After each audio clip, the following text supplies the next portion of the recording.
macam-macam tuan. Ini disebut.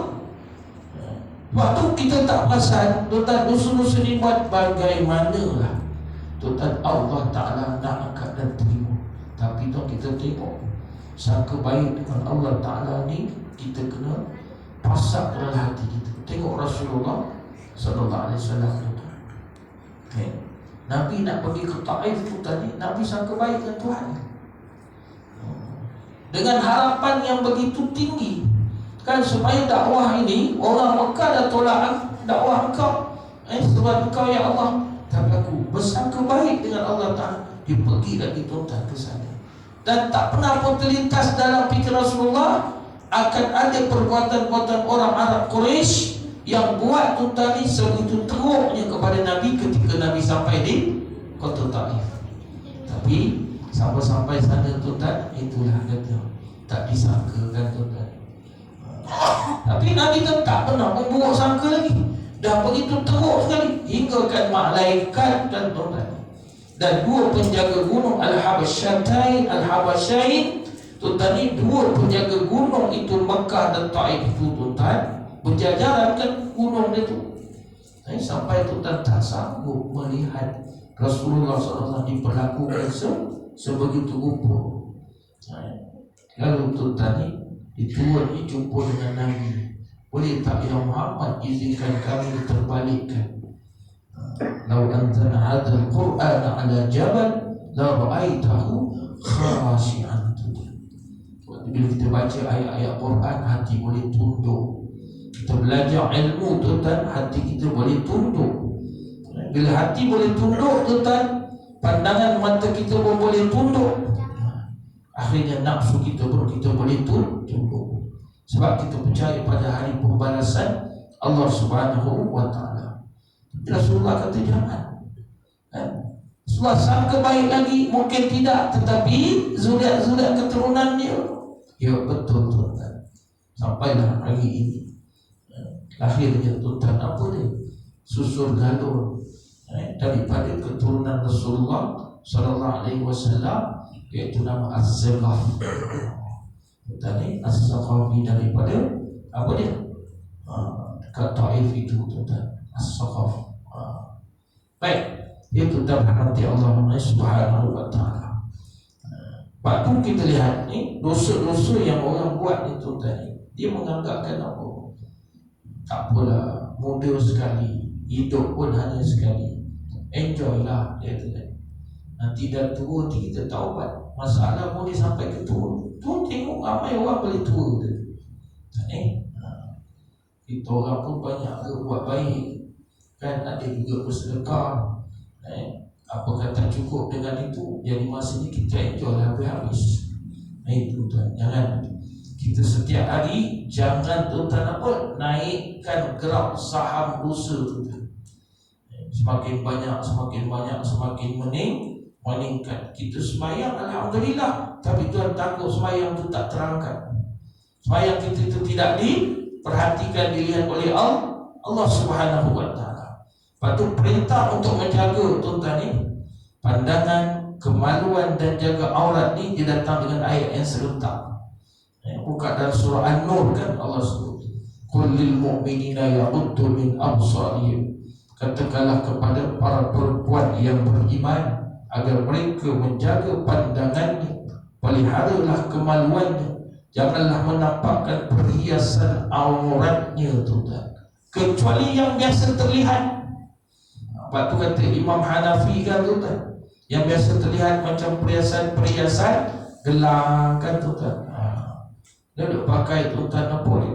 Cincin, tak apa. Tapi jangan melampau. Taklah mereka menutupkan kain kerudung. Ini perintah Allah sampai ke dadanya. Janganlah perhiasan auratnya itu tuan ditunjukkan kecuali kepada suami mereka, atau ayah mereka, atau ayah suami mereka, bapa mentua, atau putera-putera mereka, anak-anak laki mereka, atau putera-putera saudara perempuan mereka. Mana boleh? Anak buah lah, anak saudara kan tuan. Ataupun perempuan sesama Islam mereka, atau hamba yang mereka miliki, ataupun para pelayan lelaki-lelaki tua yang tidak punya keinginan tuan. Dah 80, 90 kan tu tak ada apa dah rasanya. Tapi kalau 90 makan ubat kuat lagi tak tahu. Tahu apa rasanya. Baik, janganlah mereka menghentakkan kakinya agar diketahui perhiasan yang mereka sembunyikan. Tu pakai gelang kaki tu kan. Orang tengok menggeram kan. Nampak? Kita nak suruh jaga tu. Sebab itu akan bawa kepada puncak maksiat kemaluan. Dan inilah perintah Allah Subhanahu wa taala. Allah suruh kita pertama jaga pandangan orang lelaki. Karena apa dia? Pandangan itu ibaratkan sebagai panahan syaitan yang siap tuan ditembakkan kepada siapa saja. Mata memang nak pandang kan tuan. Panah syaitan ni panah yang jahat. Bila tuan ni dia akan merosakkan dua pihak sekaligus. Si pemanah pun rosak, tuan yang terkena panah pun rosak. Orang yang memandang pun sama, orang yang kena pandang pun sama. Lepas tu Rasulullah saya ajak mulai subuh semalam kan, Nabi bangun kan tuan. Awal pagi je Nabi mendongakkan kepala ke langit. Inna fi khalqis samawati wal ardi wa ikhtilafil laili wan nahar. Lepas tu Nabi banyak pun jalan dengan tunjukkan pandangan. Kalau sehinggakan apa dia? Ditanya kepada Aisyah macam mana sifat Rasulullah SAW. Oh, Nabi lebih pemalu daripada seorang gadis. Tuan Nabi lebih pemalu daripada seorang gadis perempuan tu. Inilah kalau tuan ni gadis-gadis perempuan tengok dengan pakaian dia, percakapan dia, tak ada rasa malu. Macam mana tuan dia kata dia ni jadi apa dia? Sayang dan cinta kepada Rasulullah sallallahu alaihi wasallam. Nabi di antara orang yang sangat pemalu. Pandangan Nabi pun tuan ni, Nabi Allah nak angkat mata dia pun itu juga. Kita malu juga tuan. Dalam kuliah nak angkat mata pun susah. Sebab apa? Tak apalah kan. Tidur dalam kuliah tak ada hal tuan ni. Baik, jadi panah inilah pandangan liar. Kata ulama tuan, pandangan liar. Mata tu nak tengok. Jaga kehormatan diri sendiri dan orang lain. Sebab tu dalam bab akhlak tu tadi, mata itu termasuk di antara kita dah bicara ialah apa dia? Zina mata. Al-Quran perintah kita ni jagakan agar kita tidak rosakkan keimanan. Sebab tu dia pada pandangan mata itu adalah membuka kepada jendela hati. Pada semayang tu kita tak rasa. Istighfar banyak-banyak, astagfirullahalazim kan. Jika banyak melihat maksiat yang dilarang, hasilnya akan langsung masuk dalam hati. Lalu hati tu jadi rosaklah. Kalaulah kena tuan penyakit hati tu nama limfoma. Masalah hati ni kan. Limfoma penyakit. Tinggal seorang hari ni pun di Pulau Riza. Saya minat dengar lagu dia tuan, Ibn Riza. Dah meninggal kena penyakit kanser hati kan. Tapi dalam hal kita tuan pandangan mata yang tak disengajakan, sesuatu yang tuan yang Allah haramkan, Rasulullah SAW berkatakan pernah dia sabda kepada sepupu dia Sayyidina Ali, kata, wahai Ali, janganlah kau mengikuti pandangan pertama yang tak sengaja dengan pandangan berikutnya. Kerana bagi kau pandangan pertama itulah terpandang, maka pandangan yang kedua jangan ikuti. Dah pandang nak pandang lagi. Tapi itu tak ada orang kata pandangan pertama rezeki. Tak ada tuan, bukan rezeki. Dan tu pula ada pula ustaz yang cakap kalau pandang tu jangan kelip-kelip, pandang. Kalau dah kelip dah habis dah, dosa. Dia terpandang ingat, tuan jangan buat main, buat hukum. Dan terpandang tuan bukan rezeki, kan itu panahan syaitan. Astagfirullahaladzim. Syaitan tuan dia putus asa, pandang lagi lah. Itu tadi kita pandang tadi, Allah pusing, pandang lagi tuan. Sampai naik motor dan pusing, tak tahu dan depan lubang besar. Jatuh ke tuan Allah Akbar. Sebab apa dia? Jaga muda lalu kan. Tak boleh nak tutup pandangan langsung. Bukan masuk tunduk itu, nak habis tunduk tak pandang depan langsung. Habis semua dilanggar kat depan tu, tiang-tiang elektrik semua dilanggar. Divider. Maknanya tuan ni jaga pandangan kita. Buanglah. Sebab tu dosa hari ini akhir zaman diibaratkan sebagai debu yang berselerakkan. Kita nak toleh nak elak tu tak tuan. Saya tu tadi masa tu pergi khususnya bengkel kat Kuala Lumpur. Bila pegawai kantor kita dah 6 hari duduk ni, kita bagi healing lah dia. Petang tu kan, lepas solat tu, lepas makan tengah hari tu kan, nanti malam masuk balik ni. Kawan-kawan pun ada yang jauh kan, jomlah ustaz, kita pergi coket lah dia. Pergi coket lah. Naik apa? Naik monorail. Duduk tuan dekat Miki Hotel tu. Jalan tak kaki tuan. Bila jalan ke tuan, masuk dekat Berjaya Times Square. Berjaya Times Square tuan tahu lah apa dalam tu kan? Dah padam tuan. Naiklah tuan monorail. Dah duduk dalam monorail tuan ni. Lagi banyak. Saya pandang dia tuan ni, pandang tengok persiaran kat luar, tengok kan. Ini nak jamkan jalan macam mana. Tadi saya alhamdulillah lah, saya pandai jalan Kuala Lumpur sebab naik tu tadi kereta api. Bila naik tu kita jam. Ni kat mana, ni jalan mana kata. Nampak macam dekat tu kan. Jadi naik tu tadi daripada Berjaya Times Square tu kan. Kemudian tu dah pergi coket dan paling ujung. Kita rasa tak jauh lah. Try lah balik jalan kaki kan tu. Punya lelah tu tak berpeluh-peluh. Kita ikut apa dia? Kita pun ni nak ikut rail tu tuan kan, atas kepala. Ubur-ubur sampai ni dia lalu kat tepi bangunan, kita tak lalu tuan, kena pusing. Jadi salah rupanya jauh. Lalas sekali tu tuan pergi dekat mana tu? Stesen apa?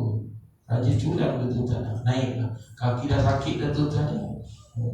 Kawan pula kata, itulah ustaz. Nampaknya dekat, tak rasa macam dekat dia. Tapi bila langkah-langkah pun nak jauh pula. Lupa tertipu dengan pandangan. Baik. Yang kedua apa adalah ayat ini Allah kata jaga kemaluan. Orang yang tak biasa menjaga kemaluan pasti tidak bisa menjaga pandangannya. Hal ini kerana apa dia? Menjaga kemaluan tidak akan bisa dilakukan jika seseorang tak mampu menjaga pandangannya. Menjaga kemaluan daripada zina, hal yang sangat penting untuk menjaga kehormatan. Apa ayat Allah kata? Wala taqrabuz zina innahu kana fahisha. Keji tuan. Jangan dekat. Apa tuan jangan dekat itu? Pandanganlah dulu. Pandangkan tuan. Akhirnya tuan tertuju. Kerana terjumus dia dalam zina itulah. Bukan harga dirinya tuan yang rosak, tetapi tuan sekitar semua habis akan rosak. Sebab tu orang dulu kan tuan ni kurang dosa. Anak dara duduk kat mana? Rumah atas loteng. Betul kan? Atas loteng ni tangga nak banyak tinggi, duduk atas ada tingkat kecil. Lalu tengok siapa tu lalu kan. Wah, berasuk dia kesel. Itu tuan. Kalau tuan nampak dia nak keluar rumah, tiap macam-macam, mesti ada teman. Ayah ada orang tua dia kata, sekarang tak ada. Keluar tengah malam, balik tuan tahu berapa pagi pun tak tahu. Mereka tuan nampak dia tengok. Pergilah kat Bandar Ili lah. Kalau malam-malam minggu kan hujung-hujung kat dataran Bandar Raya tu. Ada dekat MBMB tu tuan, melepak habis-habis semua. Mana tempat ada dia tuan. Kita nak kenal orang dah pasangan dah kahwin belum kahwin, beza tuan, dia duduk tu lain. Tuan saya tuan ceritakan semalam apa tu Tuan Haji Wan ada ustaz Syed Pika kan. Dia punya apa dia? Sayang, ceritanya pasal sayang kan. Orang berkahwin kan ni. Suami masuk bilik air pun rindu. Rindu tak? Baru masuk bilik air sekejap, rindulah abang kata. Baru masuk bilik air tu tak? Buang air kecil berapa minit, tuan ni tak boleh pisah. Itu yang kata mana pergi ni macam berlangkas. Nak ambil air semayang pun pimpin tu kan. Boleh? Nak ambil air semayang tu tak pimpin. Dah habis ambil semayang pun pimpin kan. Batal kan?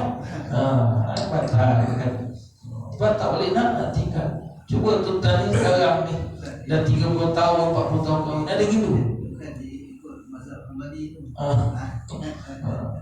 30 tahun, 40 tahun kahwin tu tanda masuk bilik air kan.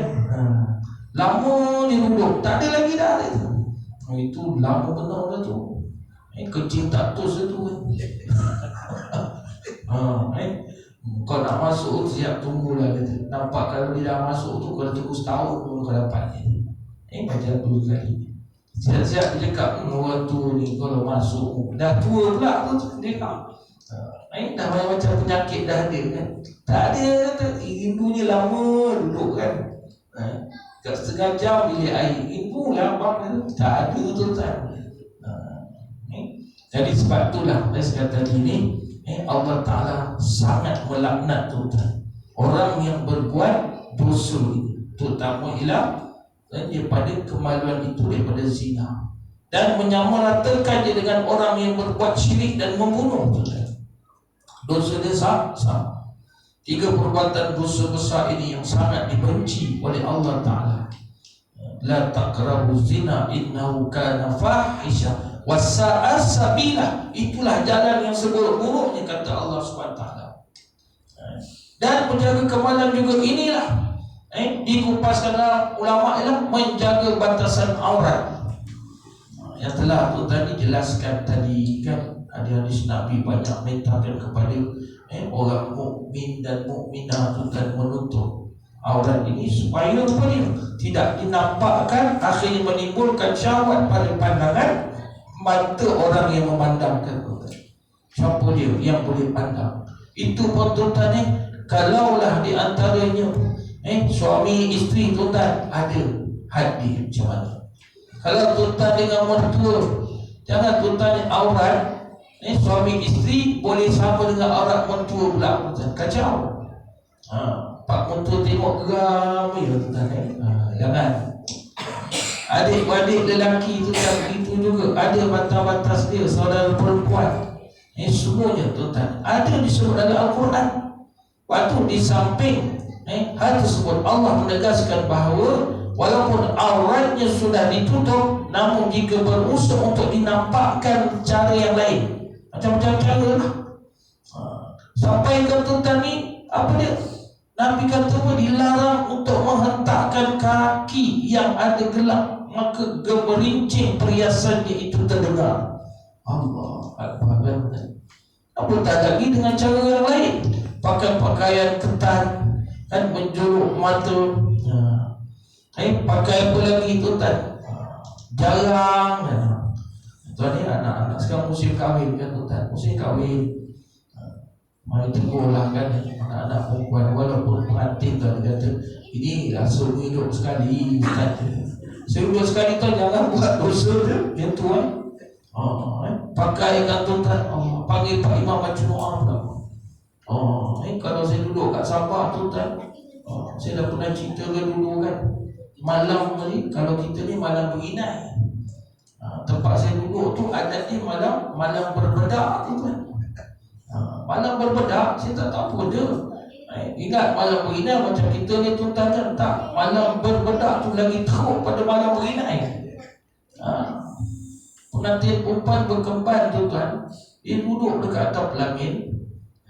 Kita ni ustaz atau orang masjid dia panggil lah, Ustaz nanti kalau kita buat doa selamat sikit ni, kita pun tuan doa, tengah duduk baca-baca sekali doa tuan. Habis dia doakan tuan ni nak makan, pengantin perempuan pun keluar kan. Itu peranjak kita dengan berkemban. Lepas tu apa dia? Siaplah tuan rumah kata, sudi-sudilah siapa yang nak ambilkan untuk berbedakkan ni. Dia ada bedak warna kuning, dia ada bedak warna hijau tuan ni. Wangi bedak tu dia buat. Lepas tu ambillah sapu. Dia tanya, ustaz tak nak buat. Astagfirullahaladzim. Dia tanya, ustaz tak nak buat. Tuan ni, sebab itulah tadi saya tegur dalam kuliah. Saya tuan masukkan dalam khutbah. Sebab saya dulu adalah ketua panel khutbah di daerah Sepitang tuan ni, saya dulu. Tuan ni kumpulkan semua tu, pergi semua kuliah untuk mengajar. Oh, orang lama gitu. Ini Ustaz Malaya ni tak boleh pakai. Habis budaya kita ni besok. Itu tuan ni. Kawan saya tegur gitu. Ustaz jangan lampau-lampau, nanti dia apa sihirkan ustaz nanti. Itu kan ilmu pugai gitu, ilmu pugai ini kan kemaluan naik atas, kepala balik kan. Pandangan dia, perasaan dia tu tanya tenang. Kawan saya tu tadi Bilal, dia orang tempatan. Tengah-tengah semayang tu